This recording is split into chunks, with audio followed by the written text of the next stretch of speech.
Olá, boa noite. Você que sintoniza a TV Com, está entrando no ar mais um TV Com Debate. Hoje, quarta-feira, 24 de junho de 2015, ao vivo nos nossos estúdios, nós temos o prazer de receber hoje, vamos falar de educação, ou a falta dela, né? Que atinge muita gente no nosso país, a qualidade da educação, a melhora da educação para que um povo se qualifique e seja um povo melhor no futuro. Coisa que no nosso Brasil não acontece, salvo raras exceções que nós vamos inclusive abordar aqui. No programa de hoje, a minha convidada é a professora pedagoga Isaura Pinto Gonçalves, que também é diretora da Escola Estadual Suetônio Bittencourt, aqui em Santos, e também o nosso professor universitário, médico veterinário Eduardo Filetti, vai fazer os comentários da nossa quarta-feira. Professora Isaura, boa noite. Boa noite. Prazer tê-la aqui com a gente. Eu vou fazer uma pergunta, depois o Filetti dá o boa noite e já emenda. Professora, hoje em dia se confunde educação com formação. Muitos pais acreditam que levar os filhos à escola é o suficiente para que eles saiam educados e formados. Eu queria a sua opinião a respeito da educação versus formação. Hoje a educação, a escola, ela passou mais como você chegar e depositar a tua criança. Né? A família tem que sair para trabalhar e não tem quem tome conta. Não são todos que têm um poder aquisitivo para pôr uma babá, uma empregada. E eu vejo assim, o governo do estado de São Paulo, como pioneiro, implementando as escolas integrais, que é uma forma de salvaguardar a vida das crianças, porque não tem quem tome conta. Então, a nossa escola, Suetônio Bittencourt, ela está localizada no bairro Macuco, Estuário, atende aquela demanda, e a escola integral veio para isso, para poder cuidar mais dessas crianças que não tem quem quiser.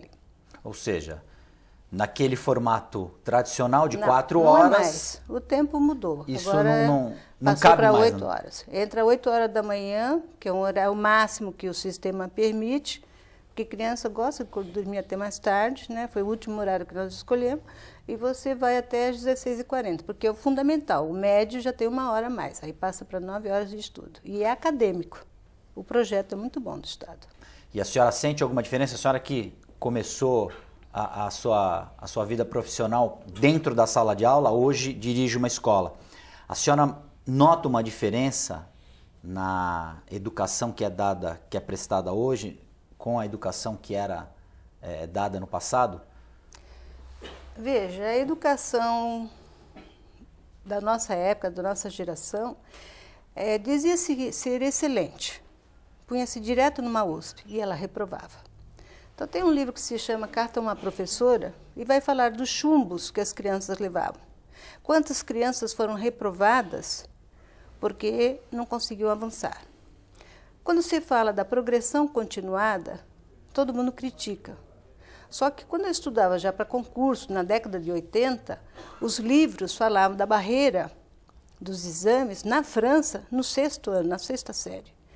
E nós ainda estávamos com a pirâmide, reprovando e saindo do nosso bolso. Cada criança que nós reprovamos, nós pagamos. E ele abandona a escola porque ele não tem mais interesse, ele é reprovado. E aí a escola, com a progressão continuada, ela vem mudar esse conceito. Quando ela é bem trabalhada, você fala assim, a progressão continuada não presta, passa sem saber. Mentira. Se você fizer um bom trabalho, você consegue um resultado que é o caso do Suetônio. A nossa média é altíssima. Perante o estado de São Paulo, acho que nós devemos estar entre as 10 melhores do estado de São Paulo. Eduardo Filetti, professor Eduardo Filetti. A educação é complexa, né? Pessoas que são vocacionadas, como nós estamos vendo agora, é bem complexo, porque, como ela falou, se você não dá um estímulo para o aluno, né? O que acontece? O aluno, às vezes, sai da escola. Então, saindo da escola, ele fica pior ainda, né?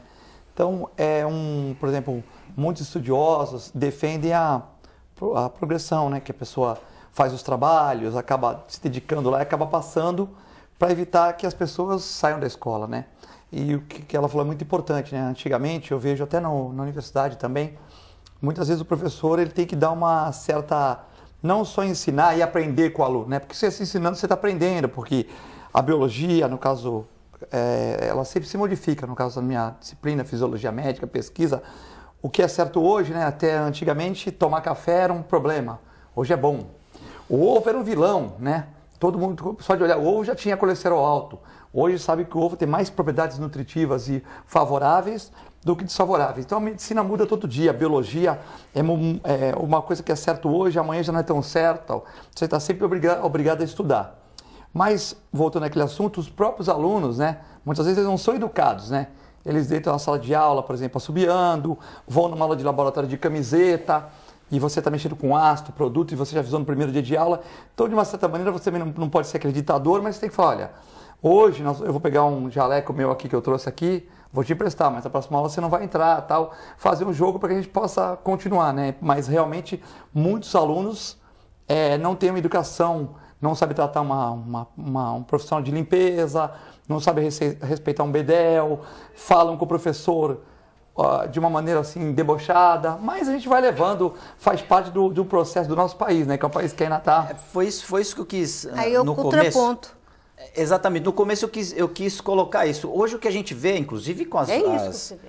as informações, não são todos, as notícias né? que nós Todos, damos, a violência contra os professores, o desrespeito, a falta de respeito. em relação à autoridade dos professores. A gente é de uma época em que o professor usava-se o termo que era, olha, é sua segunda mãe, é seu segundo pai. Meus diretores, você não chegava perto de um diretor. E na minha escola a gente está lá no portão, agora não, porque integral é 8 horas da manhã, mas 6h30 eu já estava dentro da escola, 7 horas, bom dia, dá um beijinho, um abraço, boa tarde, boa noite no portão, esperando o teu aluno. Você fazer um recreio junto. Você vai na minha escola, não tem um papel jogado no chão. Porque isso também já é colocado... Educar. Regras, normas de disciplina. Convivência. Então, é preservação do meio ambiente, é higiene. Se tiver um papel, você termina assim, escola integral tem 315 crianças. Termina um recreio, um almoço, se tiver um papel no chão, filho, por favor, dá para você pegar? Pois não, dona Isaura. Não tem palavrões. Imagina que um aluno vai destratar meu professor, mas porque você tem normas de convivência, você tem relações interpessoais. Na escola integral você se senta para almoçar junto com o aluno, professor, bate-papo, você tem um tutor, a escola, esse projeto vai dar muita abertura para essas crianças, que muitas coisas eles não têm dentro da casa deles. Esse projeto foi instituído em que ano, professora? Ele começou já há 3 anos atrás. A nossa escola começou esse ano. Mas esse projeto no Estado começou... No Estado já há 3 anos atrás. E, como a senhora estava explicando, é uma jornada mais estendida. E qual a importância dessa interação do professor com o aluno fora da sala de aula? No almoço, no recreio? Isso é algo mais? É uma aproximação. Isso é importante. É a relação interpessoal que vai mudar o comportamento da criança. Por que que na escola X, da onde ele veio, ele tinha comportamento inadequado? Ele chega sem saber uma tabuada.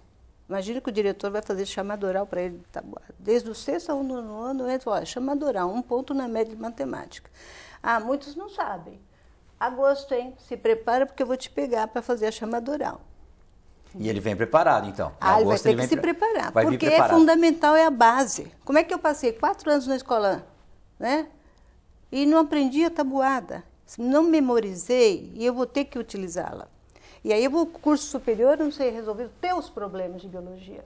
Complicado. Complicado. Então ele tem que saber. Então eu ponho assim, os meus alunos conseguem entrar do Rio Grande do Sul até Roraima, vai embora agora em julho, fazer jornalismo, tudo em federais. Ou então numa USP, Federal de São Paulo, odontologia em Santos, Santa Cecília, Unisantos, bolsas eles têm. Quer dizer, o seu colégio, o colégio onde a senhora... É referência, eles falam. Mas não é trabalho. Dá trabalho. Ou seja, ser bom dá trabalho, mas dá para ser... recompensa. Né? Eu tenho um aluno que começou fazendo o Fiscar, ele é do estuário, pobrezinho, chegou para mim e falou assim, Isaura, eu entrei em física, mas eu não tenho dinheiro nem para comer, nem para morar. Mas já consegui bolsa dos 2 lados. Ele está no 3º ano de física, já foi para os Estados Unidos. Ou seja, o seu colégio é um contraponto do que a maioria das instituições, das entidades educacionais vive. Por que isso? É a responsabilidade. Né? Você é um educador, você está formando cidadãos. E é para o mundo. Então, cada criança que a gente forma, você está salvando uma vida. Eu prefiro educar porque segurança não se constrói com a polícia na rua, mas com a educação. Quando você pega a escala de Maslow e você começa a dar para o ser humano as suas necessidades, atender as suas necessidades, ele não vai mais te assaltar, ele vai ter qualidade de vida, ele vai morar bem, ele vai ter saúde, educação. Muda o comportamento. Então, é isso que precisa no nosso país. Não é a polícia que vai resolver o nosso problema de segurança, mas se nós dermos educação, nós vamos mudá-los. E nós não vamos pagar mais mensaleiros. E a gente... eu gostaria de saber, a senhora tem problema, por exemplo, de vandalismo dentro da escola? Não, depredação de patrimônio público, não. De jeito maneira.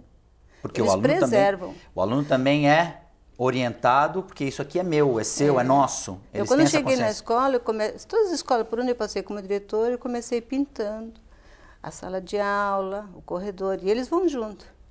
Então o aluno, né, como é que pode? O diretor pinta e eu vou pichar? Não. E você sempre conversando, participando. Nós temos muitos eventos, não tem funk, não que eu esteja discriminando, mas vamos aprender coisas sérias, né? Mesmo porque esse projeto também do Estado ele é acadêmico. Não tem assim a tarde é a atividade. Não, é aula. Ele só tem um dia de clube deles. Então, uma turma formou mecatrônica, a outra jogos de tabuleiros, que eles vão aprender a jogar xadrez, outra é aproveitar a reciclagem. Tem vários clubes. Eles se comportam melhor do que até em sala de aula. Eduardo, porque minhas crianças não é diferente das outras. Sim, são todas iguais. São todas, no mundo inteiro. Sim. É o planejamento, né? O regime, né? Por exemplo, os tigres... Não é regime, são normas. Normas de conduta, né?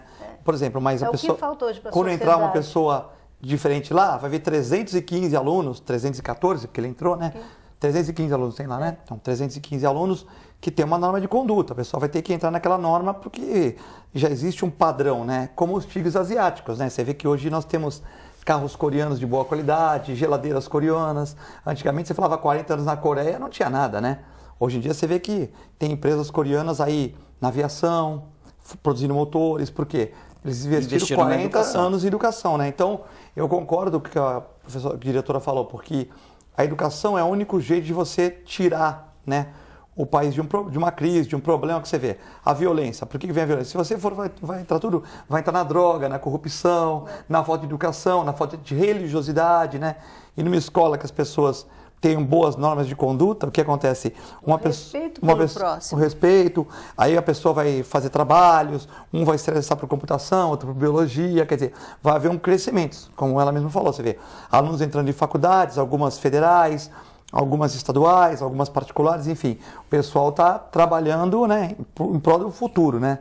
Você vê, o rapaz não tinha condição na física, você vê aqui exemplo, não tinha condição, já conseguiu alguma coisa, uma bolsa, foi lá e tal, já está indo para o exterior, quer dizer, daqui a pouco ele já está se capacitando aí para fazer uma pós-graduação no exterior, né? Você já imaginou fazer direito em Brasília, na Federal? Fazer administração de empresa na Federal do Rio de Janeiro? São essas instituições que recebem, que seus alunos são passam. Eu tenho aluno que entrou na USP, prestou concurso e é funcionário da USP. Está fazendo a faculdade e é funcionário. E é funcionário da universidade. Esses alunos que entraram na USP não, porque a USP vai participar do Enem agora, né? Mas esses aí foram via Enem ou via vestibular? Como é? Vestibular direto. Vestibular direto, né? Não prestam... Não, eles prestam Enem, mas essa menina que foi fazer USP...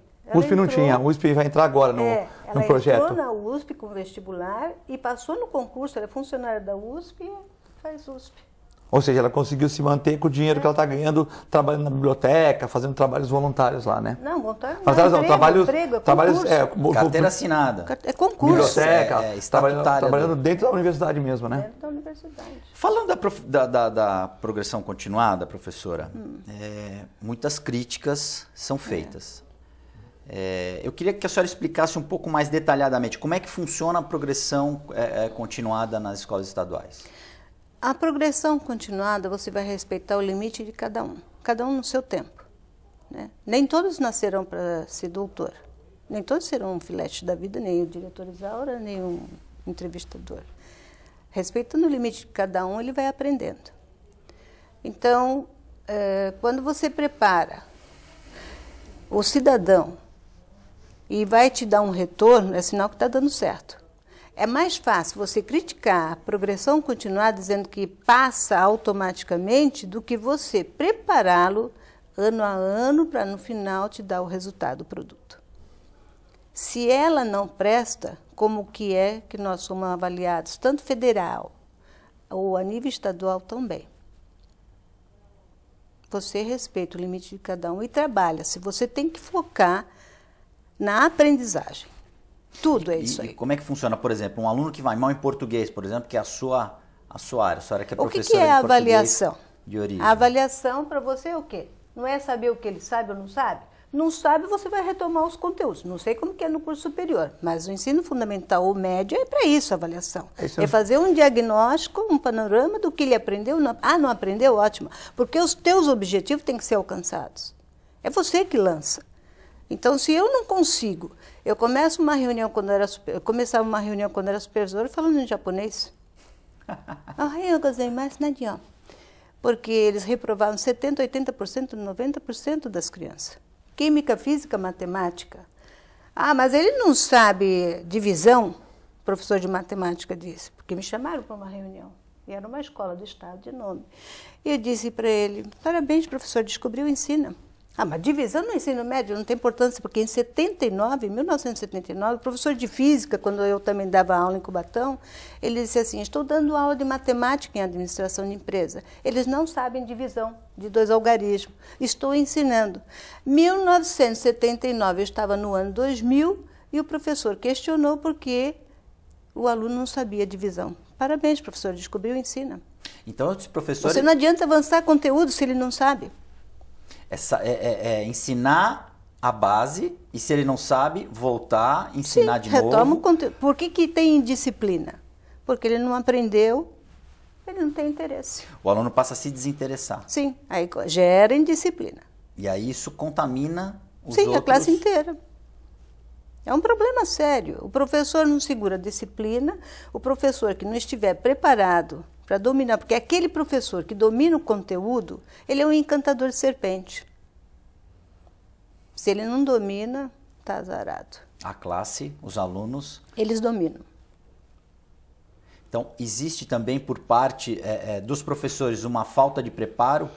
Eles têm que se preparar. Tem que se qualificar mais. Eles têm que preparar a aula deles. É o mínimo. Ele tem que conhecer o currículo e se preparar. E ser criativo também, para como você falou. Giz e apagador. O encantador de ser, ele tem que fazer ter um conteúdo ali. Sedutor. Exatamente. É o pavão que abre o leque para sedução. E tem que vender bem aquele peixe que ele vai... Então você fala assim, a minha escola é do estado. Eu tenho 3 datashow, 3 notebook, eu tenho... eu tenho uma televisão 3D, comprei outra de 55. Eles têm televisão 3D, mais ou menos há 8 anos atrás eu não tinha. Comprei agora uma de 55. Eles têm 3 carrinhos que eles levam as televisões para a sala de aula, porque os alunos apresentam seminário em data show. Eles têm 2 lousas digitais. Então, uma na sala de informática, que eles usam bastante, laboratório de informática, outra na sala de multimídia. Então, a gente trabalha também bastante com tecnologia. Tecnologia, eu ia abordar esse aspecto com a senhora. E o Estado agora, por ser integral, ele vai colocar em todas as salas de aula. Esse mesmo equipamento. A senhora falou em tecnologia. Digital. Como é que no século XXI, trabalhar com celular, aluno com celular? Como é que a escola trabalha isso? Na minha escola, o aluno usa celular. Não usa. Porque ele vai usar para outra coisa, Facebook, exceto quando é hora de almoço, ele pode usar o celular, ver joguinho e tal. Agora, se o professor trabalhar com ele, aí é diferente. O professor usando essa plataforma como recurso porque nós didático. estamos na 3ª revolução do mundo, que é a tecnológica. Não tem mais volta. Estamos na 3ª onda já. Existe, então, professores que até utilizam... Na hora do almoço, sim. Mas, na sua opinião, como educadora, as redes sociais, os aplicativos, esse mundo virtual... O professor precisa dominar. E eu acho que o corpo docente não está preparado para isso. Mas isso atrapalha a aprendizagem? Isso o aluno fora de casa, fora da escola? Se o professor não vai usar o celular, não dá. Ele não sabe usar. Como é que ele vai trabalhar com as crianças assim? Então, na escola integral, você sempre tem um professor mais habilitado, e ele vai orientando outros. Então, tem professor meu que começou esse ano, porque passa por entrevista, a gente deixa de ser titular, vai embora para outra escola como titular, lá você é entrevistado e contratado. Não serve, pumba, final de ano, você é avaliado, está fora do esquema. Mas esses professores que dominam mais a parte de tecnologia começam a orientar outros para que as aulas tornem-se interessantes, vai levando para a sala de multimídia, para a sala de informática, apresenta na sala de aula. Eduardo Filete, nas suas aulas pode usar celular? Olha, numa universidade você tem que ter uma liberação maior, né? Então eu dou aula em 2 universidades, né? Cada uma tem um sistema. Eu combino com o aluno o seguinte, que o cara que não quiser vir na aula, ele assina e vai embora, tá? É porque, vamos supor, se a média é 5, 5, 5, se ele tirar a média, tudo bem. Se ele tirar 4,5, 4,5, 4,5 e for para a final e não tirar o 5, eu vou olhar para a cara dele e eu lembro. Se for fantasma, ele vai bombar para o meio ponto. Você é um bom fisionomista. Porque eu não dou ponto para fantasma. Eu sou bom. Agora, se ele for um aluno que tiver 4,5 e eu vejo que ele tem dificuldade, mas é aquele cara que vai sempre na aula, que participa, eu faço a continuada. Tipo assim, eu aprovo ele. Então eu já deixei aluno por meio ponto. Que eu falo, pô, professor, mas eu não vou na sua aula que eu faço alemão. Eu falei, você aprendeu alemão? Parabéns. Então, agora no ano que vem você volta aqui para aprender a minha aula. Você entendeu? E como tem alunos que não vão, são autodidatas, estudam e conseguem de uma certa maneira aquela formação, né? Aquela formação naquela matéria. Eu acho o seguinte, que quando eu comecei na universidade, a gente dava aula para 25 pessoas, né? Era 25, 30 pessoas. Hoje as salas são com 60, 70. Então, veja bem, por mais que você queira, você não consegue agradar os 70, por quê? Porque se alguém estiver conversando, às vezes eu dava aulas excelentes, assuntos que eu dominava, pegava material, quer dizer, modesta parte, né? Pegava material da minha clínica, vamos por aí, eu falar de aparelho reprodutor feminino. Como não tem o anatômico, e o útero, eu levava um útero de uma cadela que eu tinha operado, de uma gata, mostrava um data show de um útero de uma mulher, comparava tudo. Então a aula ficava interessante, ficava uma aula bem dinâmica, com peças que foram tiradas naquela semana, uma coisa bem legal, né? Porque uma coisa é você vê uma peça de anatômico de 15 anos, uma coisa é você vê uma peça fresca ali, né? Que não está enrugada, ou né? Uma fotografia, né? Que você não tem. Mas o cara sentiu o peso de um útero, o tamanho, é diferente, né? Então o que acontece? Quando você leva uma aula prática, ela melhora. Mas sempre tinha um aluno, às vezes mais irritadíssimo, que fala, pô, eu não escutei bem lá no fundo que os caras de trás ficavam conversando a aula toda. Então eu falo pro cara, se você vem para conversar a aula toda, vai pro pátio, pô. Você entendeu? Vai pra praia, não vem aqui, assina e vai embora. Né? Então já combina o primeiro dia, então os caras já saem, pô, esse cara é chato, se conversar e vai, pô, tá fazendo o que aqui? Vai embora, não faço chamada, então já é o primeiro ponto. O segundo é o que a diretora falou mais importante. Eu dou aula há 26 anos, né? Então às vezes você tá com o início de uma dengue, eu já fui dar aula com dengue, eu já fui dar aula cansado de ter que operar de madrugada. O cara me chamou a operar 4 horas da manhã cesariana. O cara que chegou 8 horas, ele não sabe que eu acordei 4 horas da manhã. Aí chega à noite eu tô lá, mas eu tenho que dar aula, né? Quer dizer, toma um café, vamos pra cima, né? Só que você percebe que a sua aula não foi... Não rendeu aquilo que poderia você render. esperava. Então, é o que ela comentou, o planejamento. Você tem um programa, então daqui a pouco você vai olhar aqui na tela, vai dar o break, faltando 2 minutos você encerra, despede o pessoal falar um pouco e tal. Você tem que ter o planejamento, começo, meio e fim da aula. Se a tua aula ela não conseguir, por exemplo, se você tiver gordura, eu tenho umas 5 aulas de gordura no ano. Se você tiver gordura e você não conseguir acabar a aula, beleza. Foi uma aula que as pessoas perguntaram muito, que surgiu muitas dúvidas, tal, beleza. O que não pode é a aula vai até 10 horas e 9h30 você já acabou o assunto. Você tem que ter assunto para as 10 horas. Se passar 10h15, 10h30, não tem problema. Você recomeça na outra, que você tem uma gordura. Então você recomeça na outra, dá uma aula mais curta na outra aula e complementa e tal. O que não pode é 9h30 acabar o assunto se a aula acaba 10 horas. Então você tem que estudar, planejar aquela aula para você fazer como se fosse um programa de TV. A aula tem que acabar 15 para as 10, para se abrir para pergunta, para não sei o quê. Para ter um debate. Para ter um debate. Tudo. Então eu acho que assim, é o planejamento da aula, né? Agora, realmente, se você não tiver conteúdo, por exemplo, se uma pessoa te pergunta, você gagueja, depois tal, ou de 1000 perguntas, você pode ter humildade de falar, ó, essa pergunta que você fez nunca aconteceu na minha vida, mas eu vou estudar e te trago essa resposta da próxima aula. Beleza, se você for um bom professor e uma vez na vida você não souber, é normal, o cara pergunta para mim que tamanho é o útero de uma elefoa, né?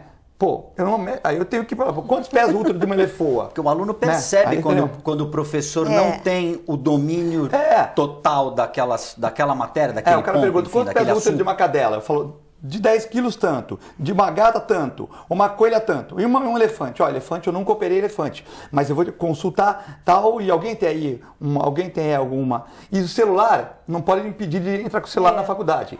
Então eu combinei, essa ideia é minha, podem copiar aí. Eu combinei que quando eu tocar um celular, todo mundo canta parabéns a você. Então, quando toca o celular, todo mundo, parabéns a você. Pode zoar, bater na mesa mesmo, é um momento de relax. Então, de repente, a menina atende o telefone, o namorado dela que liga. O que acontece? Parabéns a você. Ela vai, pô, você está numa festa, está na faculdade, inibe bastante, né? Porque mais que ela fale que o professor é maluco, que manda, fica sempre uma pulguinha atrás da orelha do namorado. Então, tocou o telefone, parabéns a você. Se for emergência, vai ser o parabéns do mesmo jeito. Você entendeu? Então, inibe bastante. Tipo assim, o primeiro dia de aula esse ano tocou uns 7 telefonemas. Nessa última aula que eu dei ontem, não tocou de ninguém. Ou seja, então, né? Agora, se a pessoa quiser pôr no Vibracal e ela sai da aula, vai atender lá, quando voltar, não volta perguntando pro cara do lado, que eu já vou ficar de marcação, ó. Você perdeu? No fim da aula você conversa com ele. Porque se for pouca coisa, eu até repito. Se for a pessoa saiu 2 minutos, eu até repito para aquela pessoa entenda, assim, dou aquela repetida. Agora, se a pessoa saiu 10 minutos, aí não tem como eu fazer o retrocesso. Aí você, ó, tu não vai agora sair, vai ficar perguntando pro cara do lado que o de trás vai olhar feio para mim, aí não dá, né, meu? Então vamos combinar, você saiu 10 minutos, conversou, tá bacana, marcou o apontamento para daqui a pouco, então beleza. Só que agora tu não vai falar aqui, porque daqui a pouco o de trás vai olhar feio para mim, tal. Então é o seguinte, agora você fica quieto aí, vamos contornar e depois você vem aqui e pergunta para mim, eu pergunto pro teu colega, mas no meio da aula não. Já corto no ato. O cara começou a falar, já corto, entendeu? Então a gente mantém a disciplina, né? Infelizmente vou ter que cortá-lo. Corte. Porque nós precisamos fazer um break, é rapidinho.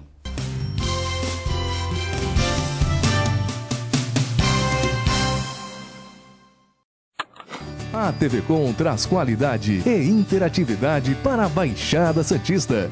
Nos preocupamos constantemente com a qualidade de nossas produções. Por isso, investimos em equipamentos e profissionais qualificados. Nosso estúdio é, sem dúvida, um dos mais bem equipados da região. São mais de 40 metros quadrados de tecnologia. TV Com, sempre com você. Corta.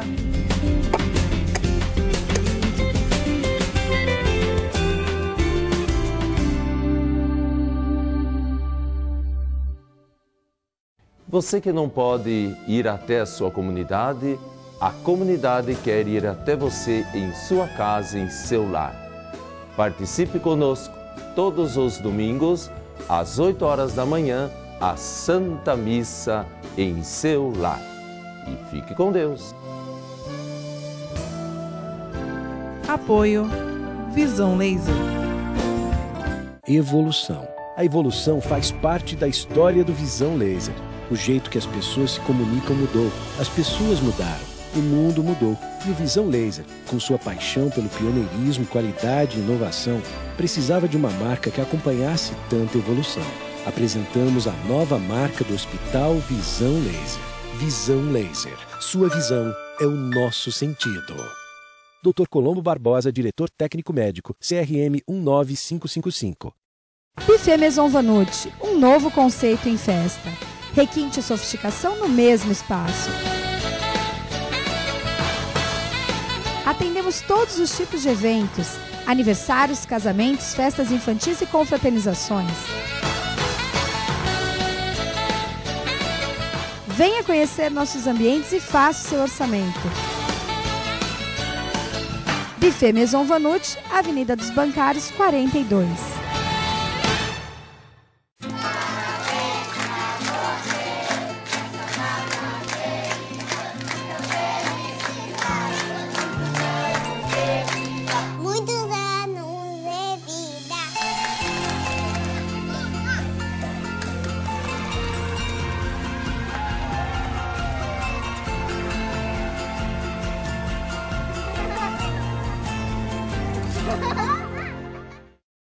Agradecendo a você a audiência, convido-os a sempre prestigiar e continuar assistindo o programa Estrela Guia na TV, que vai ao ar todas as terças-feiras às 20 horas, com reprise sábado às 14 horas, nos municípios de Santos, São Vicente e Praia Grande. O programa Estrela Guia na TV procura, diversificando os assuntos, levar você momentos de entretenimento, lazer e uma boa informação.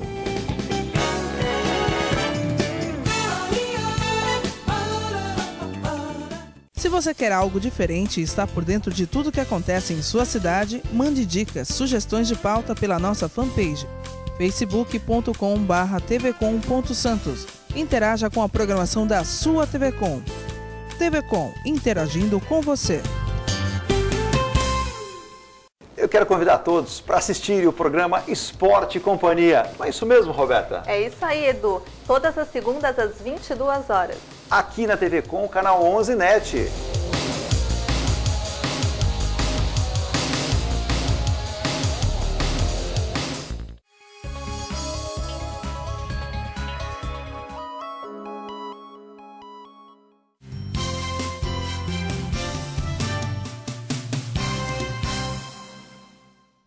Olá, já estamos de volta com o TV Com Debate desta quarta-feira, que discute educação e que traz hoje a professora e diretora da Escola Estadual Suetônio Bittencourt Júnior, professora Isaura Pinto Gonçalves, e o professor universitário e médico veterinário Eduardo Filete. Eu vou fazer uma colocação aqui para vocês dois, gostaria que a gente debatesse um pouco esse assunto. Qual a importância da participação dos pais, professora Isaura, na formação e no acompanhamento dos filhos na escola? Apesar da comunidade ser mais carente, de poder aquisitivo mais baixo, os pais são bem participativos. Haja visto que, quando começou o ano letivo, eles foram chamados para nós apresentarmos o projeto para eles. Eles conheceram o que era uma eletiva, nivelamento, clube, as disciplinas da base comum, e depois a hora do almoço, o recreio. Independente disso, os pais sentem que as crianças lá dentro têm segurança, acho que nem tanto pela qualidade de ensino, mas mais pela segurança, né? Que eles saem para trabalhar, estão mais sossegados. A segurança física, né? Saber que estão no saber lugar... que estão resguardados. E sempre que os nossos eventos, os pais vão com muita frequência nos eventos e quando também temos também a presença para reuniões de pais e mestres. Eles participam do dia a dia da escola? Participam. Eles gostam. Eles são loucos para assistir o que as crianças vão apresentar. Agora, dia 30, nós vamos fazer a culminância, que é do semestre inteiro, que eles trabalharam em cima disso. E os pais vão participar. Eles gostam de assistir seus filhos. Na questão de alguma cobrança para os pais, esse pai é chamado, tem alguma coisa diferente do que acontece numa escola normal? Se ele está doente, a gente telefona e manda vir o pai buscar. Se tem algum problema disciplinar, a gente chama para o pai comparecer. Se for problema de falta, a gente atende a legislação junto com o Conselho Tutelar. Passou disso, a gente encaminha para o Conselho Tutelar, o pai responde lá dentro. Então, os pais se preocupam, sim. Estão sempre presentes. Chamou, eles correm lá, porque eles sabem, senão a gente encaminha para o Conselho Tutelar. Eduardo Filete, você tinha muito problema na sua época de estudante? Sua mãe e seus pais eram chamados na escola? Não. Não, porque... às vezes sim, né? Já porque a gente gostava muito de jogar bola e lá, eu tinha um alambrado no Leão 13, que é um abraço para a dona Marlene, que é diretora do Jean Piaget. Marlene. Tinha um alambrado grande, né? Mas quando a bola subia e batia num prédio lá, as pessoas reclamavam. Mas não era culpa da gente, era culpa que o alambrado não era tão alto, né? Mas antigamente era engraçado. Quando você tomava uma anotação na caderneta, por exemplo, chutou a bola no vizinho. Pô, é um ato ruim, não tem dolo, né? Pô, mas tem uma anotação, aí você tomou na sexta-feira, você ficava pensando no sábado e domingo, ruminando aquilo lá, né, vulgarmente falando, como é que eu vou mostrar essa porcaria pro meu pai, né? E aqueles que estavam, de repente, você tinha 12 anos e tinha aqueles repetentes de 14, que eram mais, vamos supor, mais avançadinhos, eles falsificavam a assinatura do pai, né? Como se hoje tá uma falsificação de assinatura. Se então você dava pro teu pai lá na segunda de manhã correndo, ó pai, também tem esse B.O. aqui. Assina aí. Teu pai assinava, na hora do almoço eu vou falar contigo, à noite e tal. Você sabia que aquela segunda-feira ia ser... O bicho ia pegar. O bicho ia pegar. Hoje, se chegar uma anotação dessa para um pai e não for um colégio organizado, o pai vai lá brigar com a diretora. Vai se lá apanha. Vai brigar com a diretora. Então eu vejo que, por exemplo, assim, existe uma certa... Mas não deveria ser assim, porque você não cria o indivíduo para o mundo, né? Você cria o indivíduo, a pessoa tem que ir lá no colégio, tem que ver as diferenças, tem que ter os problemas, é normal, que faz parte do crescimento, né? Então eu lembro que a gente tinha um respeito bem maior pelo professor. Nunca tive problema, veja bem, espero encerrar minha carreira, nunca tive problema com o aluno, de nada, né? Problemas pontuais, né? Por exemplo, um dia antigamente a biologia era matemática, física e química primeiro ano, matemática, física e química segundo ano. No terceiro ano que a pessoa via biologia. Então o cara via sedento de aprender. Aí lá vinha eu, fisiologia médica. Mas o cara tinha esquecido a anatomia toda, porque ele entrou no vestibular que não foi tão difícil. E de repente ele não tinha base nenhuma de anatomia. E os que tinham, talvez por um descuido, já tinham esquecido. Aí eu tinha que dar, então eu tinha 52 aulas, eu tinha que falar fisiologia cardíaca, mas se o cara não entendia que o coração tem quatro partes, como é que eu vou conseguir explicar para ele a fisiologia? Então eu tinha que repetir a aula de anatomia toda, né? E fisiologia tal, quer dizer, aí um aluno uma vez falou para mim assim, um diretório, assim, um aluno bem mais velho da turma, pô professor, mas essa aula aí é anatomia, né, fisiologia? Aí eu parei a aula tranquilo e falei, quantos de vocês sabiam isso? Aí ele inventou olha, eu sabia, mas estava meio esquecido. Eu falei, tá vendo? Infelizmente eu tenho que começar aqui, eu devia estar ganhando o dobro, mas não estou. Estou aqui para fazer para vocês entenderem, né? Mas se você sabe essa parte, não tem problema. Você vai estudando já fisiologia na biblioteca, para quando chegar a gente debater o assunto. Então sempre entendeu? Mas pessoal às vezes de diretório, que às vezes eu era 30 anos, novo, o cara achava que, por exemplo, porque eu aparecia bastante, que eu era uma pessoa metida, o que é uma coisa que não tem nada a ver, sempre fui simples. Então as pessoas, e depois com o tempo a pessoa até se chegava, tá? Mas coisas pontuais assim, né? Que eu estava trabalhando até mais. Mas nunca tive problema com o aluno, que eu sempre cheguei no meu horário, sempre saí no meu horário, procurei nunca me envolver com o aluno. Por exemplo assim, vai ter uma festa, eu pegava e não ia. Vai ter, vamos pro barzinho? Pô, não dá pra mim ir e tal. Tem outro compromisso. Isso. Então sempre tem uma postura de professor, assim. Mas tratando bem o aluno. Quantas aulas eu acabei 10h30 no Santos? Fiquei até 11 horas lá, na escada, aluno me perguntando isso, sobre isso. Meu peixinho tá doente, meu não sei o que lá. Quantas eu fiquei dando informação, assim. Nunca me furtei a sair fora. Até eu dava aula com meu irmão falou, pô, lá é fogo, né? Você sai 10h30, mas fica até às 11. Porque fica meu irmão casado, com um filho pequeno, né? Então, mas nunca me furtei. Só que assim, também nunca tentei me envolver assim com festinha, com coisa para deixar bem, sempre humilde, próximo do aluno, mas não assim, para festa, para coisa, eu sempre me mantive, porque eu acho que é uma postura mais correta, né? Lugar, Professora, em relação à grade curricular, as matérias, a senhora acha que deve haver uma mudança, devem ser inseridos novos assuntos, ou a grade curricular ela já não tem uma idade extensa, até em Ensino médio já vem uma nova proposta que o Estado vai lançar para o ano de 2016. Ele vai falar de optativas. Então, o primeiro ano vai ser básico, segundo e terceiro ele vai escolher o que ele quer fazer. Vão ser escolas piloto. E aí meus alunos do 9º ano que pretende ETEC, fala assim, mas como? Dualidade de escola? Porque a meninada pensa na educação física, que você não tem futuro, está lotado. A meninada pensa no teatro, são os sonhos. Né? E aí dentro da escola integral vai falar dos sonhos, do seu projeto de vida, vai falar do protagonismo juvenil, eles têm aula sobre isso. Só que hoje eles começam pensando em ser professor de educação física ou advogado, terminando o ensino médio, ele fala assim, não quero mais isso, porque a gente vai mudando, vai aperfeiçoando. E isso tudo vai fazendo com que eles mudem. Com relação, quando você falou assim, de mães, eu tenho um aluno que todas as vezes eu perguntava, Márcio, quando você está pronto para a tabuada? A última sexta-feira ele disse assim, quem sabe daqui a uns 2 anos, 6º ano. Loirinho terrível. Aí eu falei assim, tudo bem. Eles usam muito o celular na hora do recreio. Legal, vou chamar tua mãe. Leila, telefona para a mãe dele que eu quero conversar. Ah, não, dona Isara, pelo amor de Deus. Chama a mãe dele. tu vai perder o celular. E no dia seguinte, de manhã, a mãe veio. Aí eu contei. E ele ficou sem o celular. Agosto, eu falei assim, quando tu voltares das férias, eu vou te perguntar a tabuada, e tu tem que saber. A mãe dele falou assim, com certeza ele vai saber. Se ele quiser o celular de volta? Com certeza.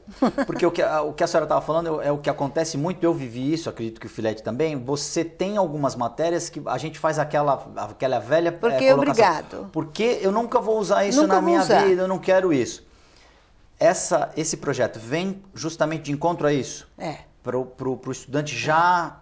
Ele vai ter a base nacional no primeiro ano, segundo e terceiro optativo. Ele vai escolher o que ele quer. Se ele quer fazer uma matemática financeira, aí eu não sei, né? Ensino médio.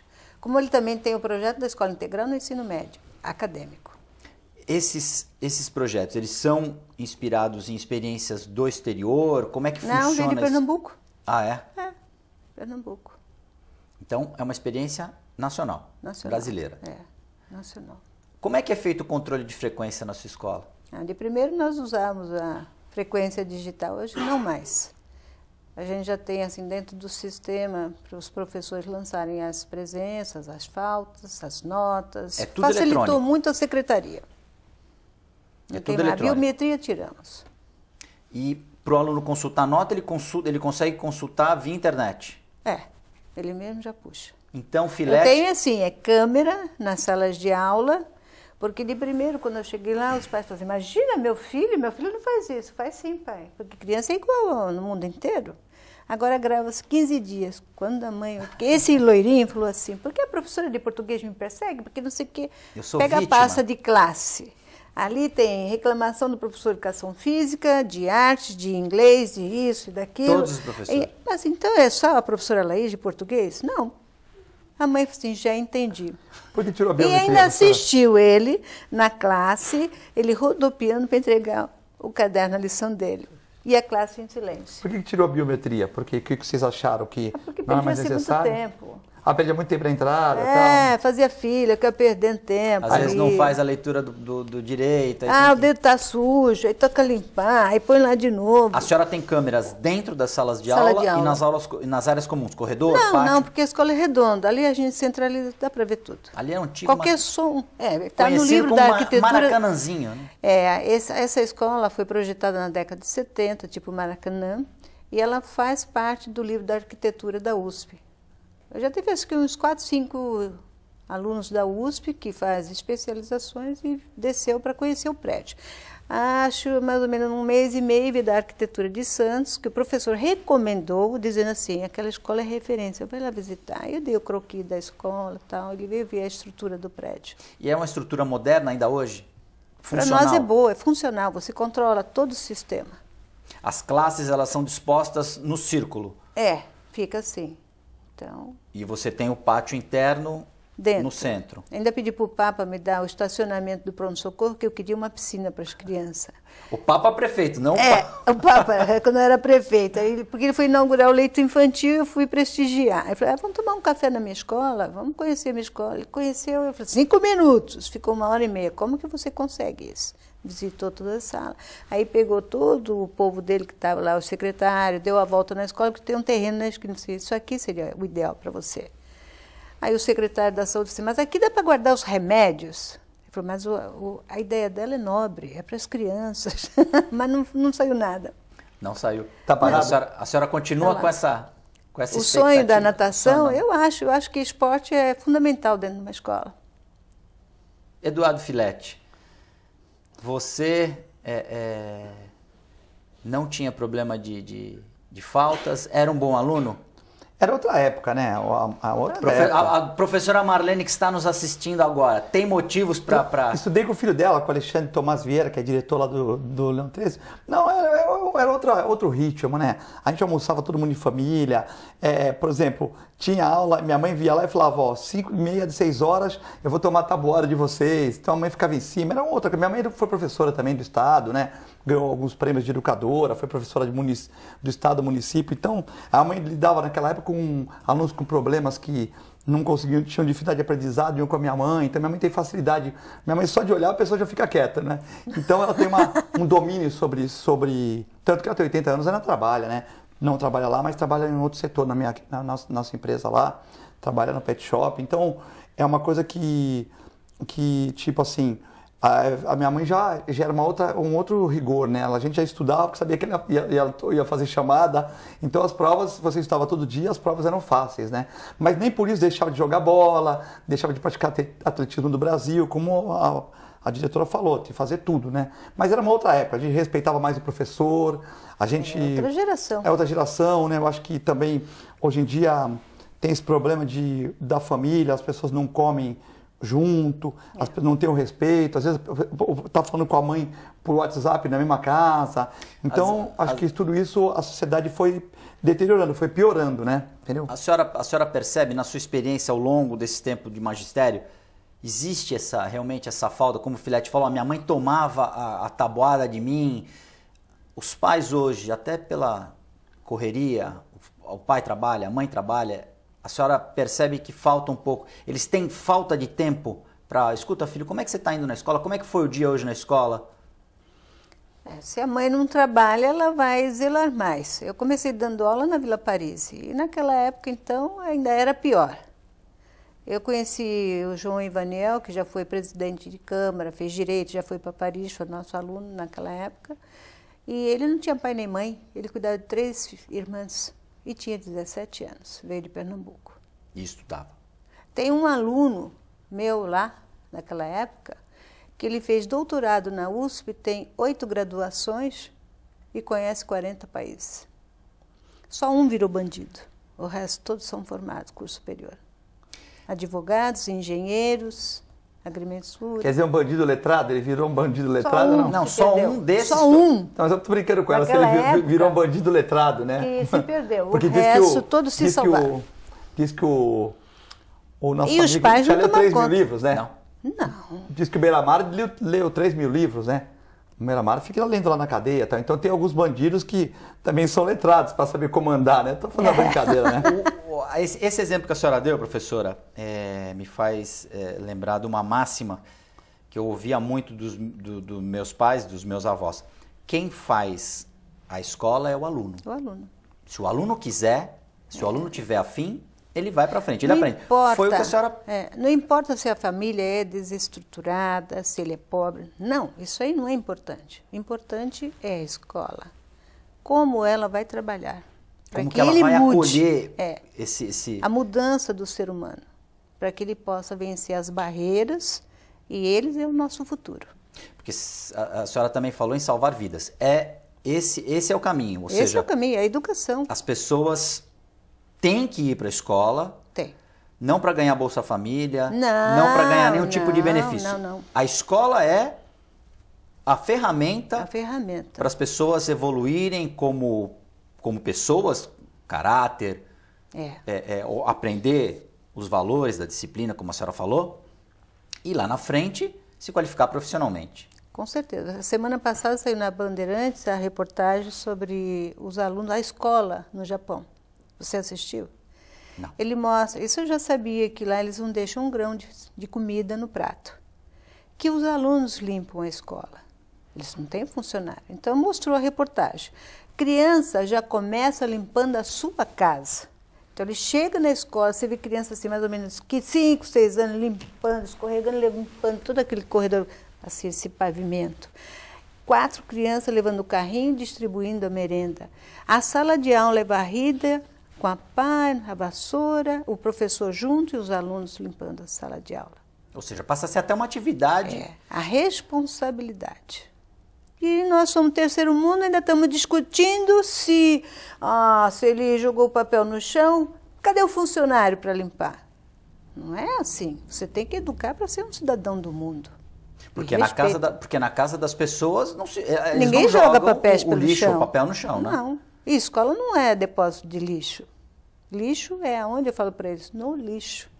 E tem-se também uma mentalidade de que eu vou jogar aqui porque tem gente que vem aqui para isso, para limpar. Está sendo paga para isso. Não, está errado. Ou seja, eu acho que nós temos que mudar. Eu acho que o Brasil tem que aprender com o Japão, não ter funcionário. E isso que eu ia aprofundar Ou seja, ao invés de se pagar o pessoal para limpeza, esse dinheiro pode ser investido na compra do equipamento para a escola, Sim, na claro. pintura da escola.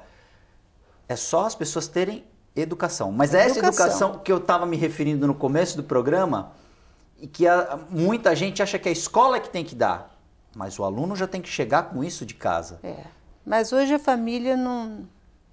de forma universal. Sim, a gente fala generalizando. Ela já... é a responsabilidade da escola. Passa. Porque ela não tem tempo. Os nossos pais cuidavam da gente. Era diferente. Não que minha mãe ou meu pai me ensinassem, porque meu pai era semi-analfabeto. Mas hoje as mães têm que sair fazer a faxina, limpar, ser doméstica, e alguém tem que tomar conta dos filhos dela. Só que a gente toma conta de uma forma diferente, educando para ser um grande homem. Eu falo para eles, vocês é a esperança, vocês serão grandes pessoas. E eles também sentem essa responsabilidade? Sentem. E digo para eles, vocês têm uma costa muito grande, porque lá fora é tido como modelo de ensino. Não é. Não somos referência de nada. É uma escola normal como qualquer outra. É um prédio com funcionário, professores, alunos e que trabalha-se. A diferença é o trabalho. Trabalhar. É uma coisa tão simples, trabalhar. Dá trabalho. Mas todos os dias tem que ser como se fosse o primeiro dia. Por isso que eu estou há 45 anos. No Suetônio há quanto tempo? 11. 11 anos no Suetônio? É. É um recorde, acredito que seja um recorde, porque não tem uma... as escolas... Isso que eu ia aposentar. Aí, o governador chamou a senhora e pediu para ficar ou não? Não, ele paga o meu NPS, para eu não sair. E a senhora... Quando você cumpre o tempo, o Estado banca para você não sair. Se ele paga 2 funcionários, eu aposento e vai ter que arrumar outro.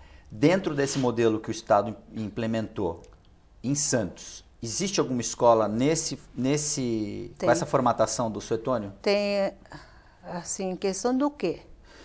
Desse exemplo e dessa referência, de todas as coisas boas que a gente já falou.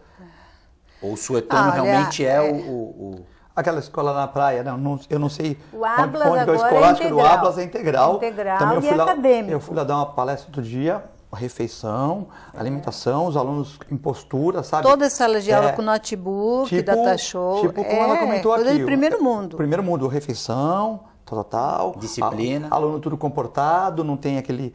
Tal, parece que está entrando numa universidade japonesa. Quando você entrou na sala de aula, eles se levantaram? Porque eu sou da época em que quando entrava a diretora, a gente levantava, ficávamos em pé e a diretora, enfim, mas agora pode se sentar. Não. Canta-se o hino nacional na sua escola antes de... Essa semana eles cantaram da Independência. Mas eu falei assim, toda segunda-feira escolhe uma classe para começar a cantar.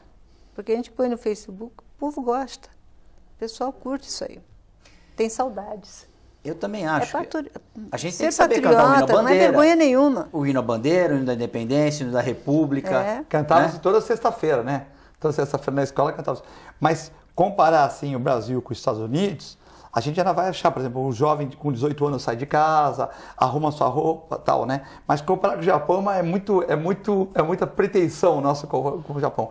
Eu passei um mês no Japão fazendo curso e realmente não dá para comparar com nada, né? Mas por que se eles podem, por que a gente também não pode? Parece que você está em outro planeta, né? É tipo assim, é uma educação que vai demorar muitos anos, né? Mas é outro planeta, né? Você chega numa loja lá, pede um produto, ela te mostra, tal, você não compra nada. Você pode deixar a sua casa aberta, ninguém te assalta. Você não compra nada lá, como está? As pessoas te atendem.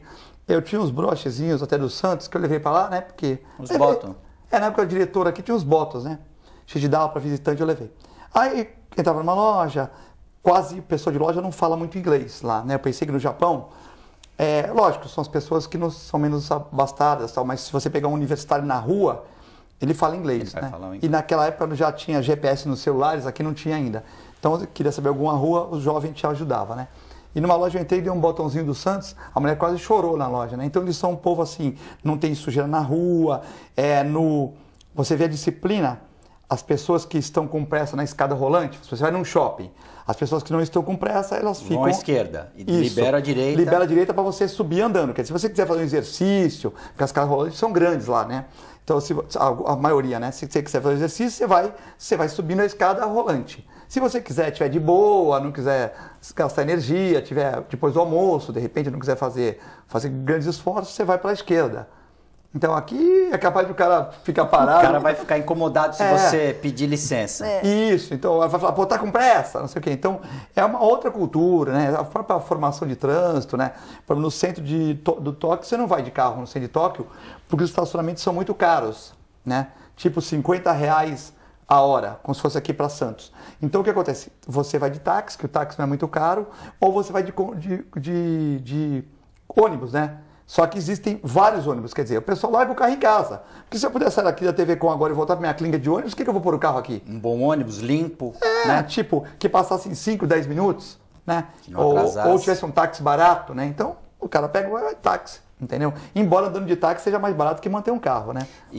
E tem o detalhe de atravessar a rua. Pegou a bandeirinha para atravessar a rua, o trânsito para você atravessar. Em Tóquio já como a cidade é muito grande, você tem que respeitar os semáforos, que tem, não no centro, mas tem o trânsito, assim, tipo São Paulo. Mas não congestiona como São Paulo, mas o trânsito é grande. Não no centro ninguém vai de carro, é vazio. Mas nas ruas, nos bairros nobres, assim, tem bastante trânsito, mas é bem organizado, Você não vê moto passar em corredor, quer dizer, moto em corredor acho que isso é só no Brasil, viu? A moto fica atrás do carro, então é uma outra disciplina, só passa pela esquerda, não passa no corredor nem pela direita, pela calçada, é outra coisa. Aqui você tem que dar no trânsito. Não tem bicicleta na contramão. Aqui você tem que dar no trânsito, para ser um bom motorista, você tem que dar reto, né? Então, reto, quando você vai virar na outra esquina, você já vai dando sinal de seta 100 metros antes, que aí você não vai matar um motoqueiro que vai passar pela via calçada, tal, aí você já tem uma bicicleta que vem na contramão, você tem que ser assim, porque aqui não tem jeito.